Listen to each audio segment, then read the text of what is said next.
Hi everyone and welcome back to my channel. My name is Dave and today I have a really interesting and really powerful deck profile for you guys, Mermail Atlantean. So in the past week I didn't have so much time to make my videos, but now I have a few deck profiles ready for you and I will upload more often. So if you would like to see them and to get notified immediately, please subscribe to my channel. And that way you won't miss my new videos. I will make a few deck profiles, make combo videos for that deck profiles. So yeah, we will have a really great time in the near future. So right now I will show you this deck, which is I think one of the most interesting meta decks in the format because you can build it heavy hand loop variation or a variation which can make a lot of negates on the board. I made a kind of a mixed deck profile, which means that you can make a lot of hand loops, but also you have a few options to make boards with a lot of negations. So without further ado, we should start the deck profile and I will explain the cards and my choices to you. So first, we naturally play 3 of the Abysstos. This is a really powerful card and you always play 3 because with this you can discard a water monster. That way a lot of your water monsters have some kind of effects if they are sent to the graveyard.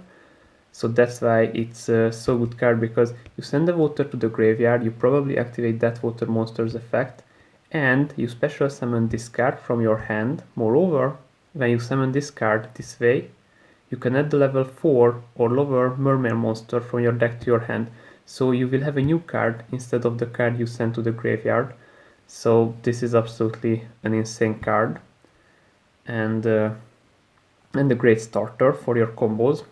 So we play 2 of the Abyss Megalo because this is basically the same as the Abyss Taus, but you have to discard 2 water monsters, and when you summoned it from your hand by discarding 2 water monsters, you can add an Abyss spell trap from your deck to your hand, which is in most cases the Abyss spell card, which can protect your board from spell effects. I really like to summon out this guy, and if you see the artwork, this is so cool. I really like the Abyss Megalo, all in all. The next cards we play 1 Abyss Spike, 1 Abyss Mander, and 1 of the Gandhi. So when you normally special summon this, you can discard the water monster to the graveyard to add another water monster from your deck to your hand. This is basically a monster reborn for Mermail monsters, and this is a guy who I think you can cut this out, but I use it because it's so easy to send this to the graveyard. You have a lot of effects with which you can send this to the graveyard, and this can modify the level of your monsters, and that way you can easily summon out your True King of all calamities, absolutely shutting down your opponent's plays. So for example, let's see the Megalo, you can use it and modify the level of the Megalo or the Abysstos, and that way you can easily make True King of all calamities, and that's why I play 1. Okay guys, so Deep Sea Diva. This card was limited for a good reason. This is absolutely insane in the deck. So what it does, if you normal summon this card, you can special summon level 4 or lower Sea Serpent type monster from your deck. And the card which you summon in most cases is the Atlantean Prince, which is also an absolutely insane card. So all in all, Deep Sea Diva may be the best starter card of the deck, and you can make crazy 1-card combos. So using only this 1 card, you can make a full board, a board of negations, a board of hand loop. So yeah, this was limited for a reason, and now you can play 3 again.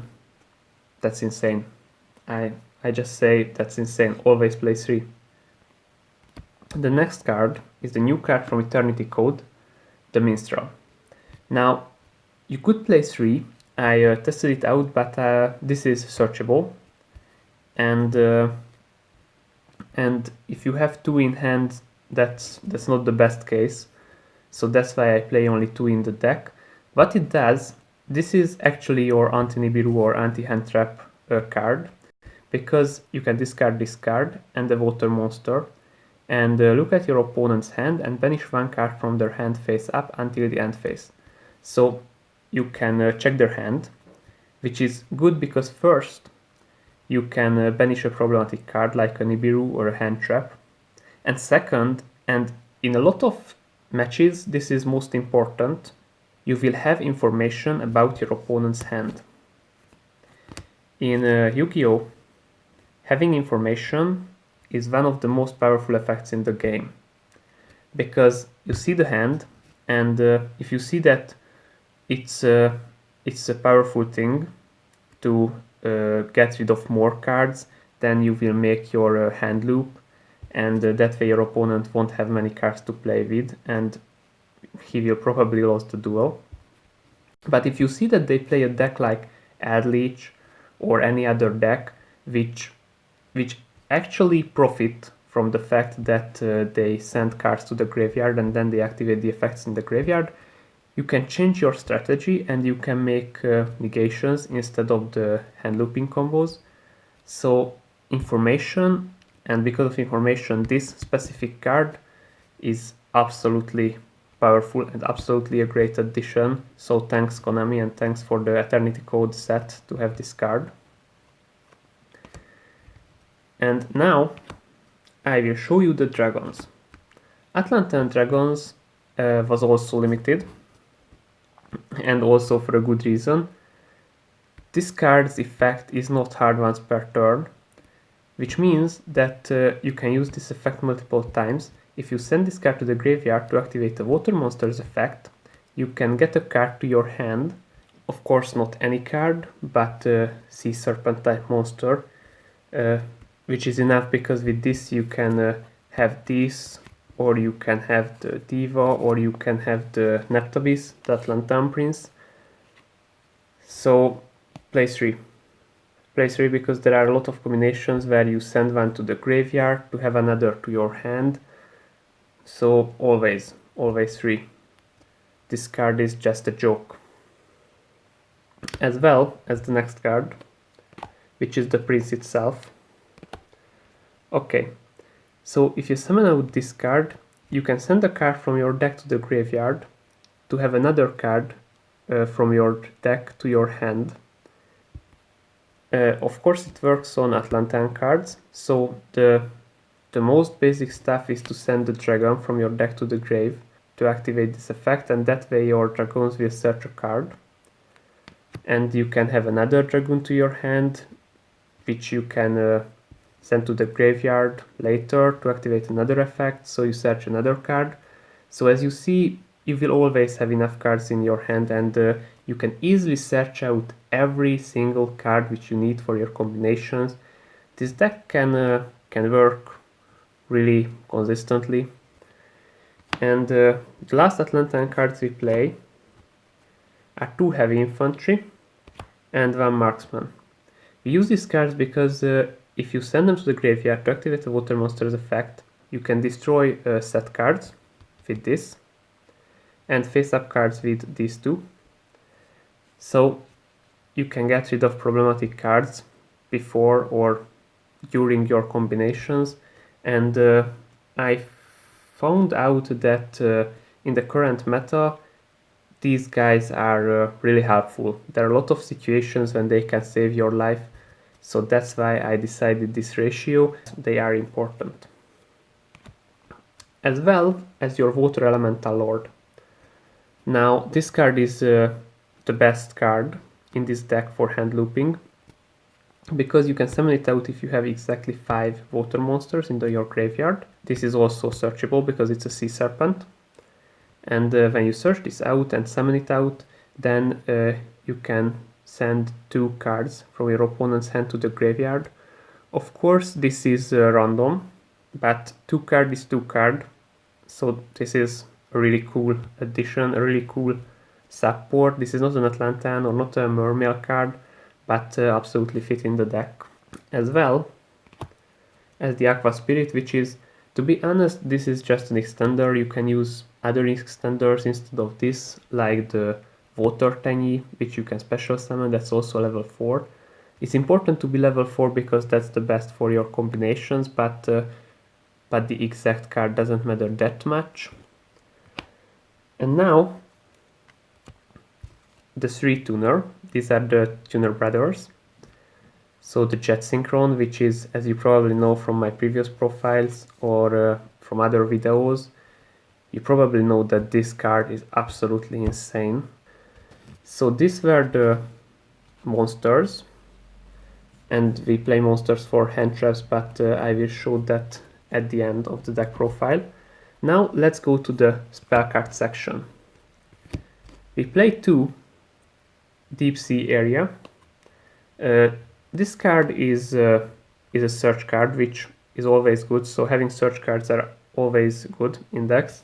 And I know that for this you have to banish a water monster, but in every single turn you have water monsters in your graveyard. Even the first turn you send the water to the graveyard to activate another's effect. So this is not a dead card in your hand, and this can search any, okay, not any, but level 4 or lower Sea Serpent monsters. So any of your starters.